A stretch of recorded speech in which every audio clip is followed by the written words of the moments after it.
Custom Design Lesson 5, Drawing the Human Body, Line Drawings and Renderings. Custom designers always start from the proportions of the human body. In here you can see a drawing from Leonardo da Vinci, the very famous one about the proportions of the human body. Body proportions are pretty standard. In the pictures here you can see that our body has a certain length as measured in head length, meaning that we will take the length of one head and then multiply it for the rest of the body to discover the proportion. Generally speaking, for custom design, we draw humans that are between 6 to 7.5 head in length. This is average, of course, because people are not all the same. But in general, in custom design, we like a proportion between 6 and 7.5. In these drawings, you can see that the full body is 7 heads in length, and from the hip to the bottom of the body is 4 heads. So our torso is actually shorter than our legs. In these slides, you see that the width of an average body is twice the length of his head. Basically, take the measurement of the head and place it horizontally, and this will be the width of the shoulder. In a slightly longer proportion, this one is for 8 heads, you will see that the first head count finishes at the chin, the second one is in the middle of the chest, the third one is around the belly button, then we have the crouch and also wrist, then the fingertips and the mid-thigh, and then the bottom of the kneecaps, bottom of the calf muscles, and finally the feet. The proportion of the human body did change according to different time periods and a little bit also according to the taste of the person that is making the drawing. In here you can see a big difference between 7, 8, 8.5 and 9 heads.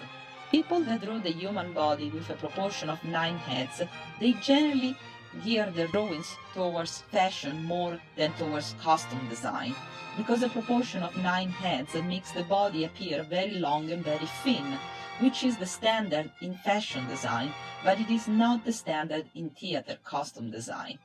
In custom design, we want our drawings to look like regular human beings, not necessarily tall and skinny, but closer to the way our actors will look like, and our actors will come in any shape and size. We also have to take into consideration the fact that women and men do not have exactly the same proportion. In this drawing you can see how for women we have much wider hips and a slightly smaller torso, especially in the shoulders. So the woman figure, even in a stick figure, is quite different from the man. You will see that the man is boxier. There is not a huge difference between a chest measurement, a waist measurement, and a hip measurement. So a little more boxy. But you can also have 3 people that have exactly the same height, but their body proportions are quite different. This one in the middle has shorter legs and a longer torso. This one instead has much longer legs and a shorter torso. So this one on the left is kind of an average human being. We also have different body types that we have to take into account. In science, they call the different body types endomorph, mesomorph, and ectomorph. Ectomorph is the very tall and skinny. Endomorph is a little bit shorter and wider. Mesomorph is considered the average. In custom design, as it is in comic characters design, we can also accentuate certain traits of the characters if we really like to, but we need to try to still make them look human. These two, for example, I think that they have slightly way too long arms and too big hands compared to the head. When we sketch for custom design, we call the sketches line drawings. But before we have a very precise line drawing, we try to do a thumbnail sketch. We basically start getting our ideas down on paper, trying to stay loose and forgetting about details. We try to capture the energy and the rhythm of the action of the performer. So a sketch at the beginning is supposed to be very, very simple. It's a stick figure, basically. Then we refine this sketch and we start adding some volume and some weight to the figure. And finally, we will get to a refined sketch. A beginner mistake is pretending to draw something as precise as the finished sketch with the first few lines. This is impossible. You have to start from the basic proportions and then you can add details. And this is true also for anyone doing fine arts. You will not pretend to draw the finished product immediately, but you will go through stages.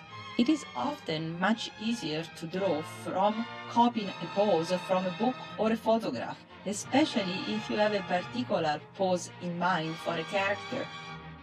So sometimes we will shoot pictures of people in a particular pose and then we will simplify it with again the stick figure. Then we will fill up the figure. So a line drawing for costume, it looks very similar to a fine art sketch, but it has a lot less details. We do not worry too much about what's going on with the face or hands and feet. We mostly give a representation of this. So this will be an example of a line drawing for theater or for a play that requires cowboys. You can see that there are notes around the line drawing, which tell the costume shop manager some ideas from the costume designer about how things should be built or should look like. This is also an example of a line drawing for a play for a character called Belize. And in the line drawing you also see that there are some pictures from research that the costume designer did with ideas in terms of style and color. This is from a Tim Burton film, Alice in Wonderland, and you can see the line drawing on one side. This is also from a film. This is from the Coen's brothers True Grit. Line drawing and costumes in the movie. This is a student line drawing. You can see that the student did draw the lines that represent the body proportion in head lengths. This does really help to create a precise drawing. So I will always draw myself a center line and then draw more or less the proportion, remembering when each head length is supposed to be in the body. So the first one was on the chin, the second one was somewhere middle of the chest, and then we add the waist or belly button, and so on. A rendering is nothing else than a sketch in color with many more details. A rendering is supposed to truly inform the director and the creative team about how a costume will look on stage. In this case, you can see that in the rendering there is a very precise representation of all details in the costumes. Hats, gloves, shoes, and so on. This is also from a movie. And again, the rendering very close to how the finished costume looked when the movie was shot. In addition, in a costume rendering, sometimes we have a fabric swatch, this little piece of fabric, which represents the final fabric that will be chosen to make the dress.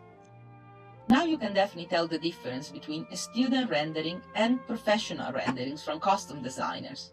This also tells you that a student rendering is still a very good representation of how the costume will look on stage. I still have details that show me the shirt with the tie, a little bit of details on this vest in terms of pockets and buttons. I know that these are dress pants because I can see the fold here, and I can even tell that there are cuffs on the pants and the type of shoes that are used. Instead, this is not a very good rendering. Can you tell me why? I'm sure you can, but just in case. The piece of paper is crumbled. There is way too much writing around the character, it's distracting. This will not be a good way to represent your artwork. Costume renderings can be done in any kind of format, in any kind of color medium.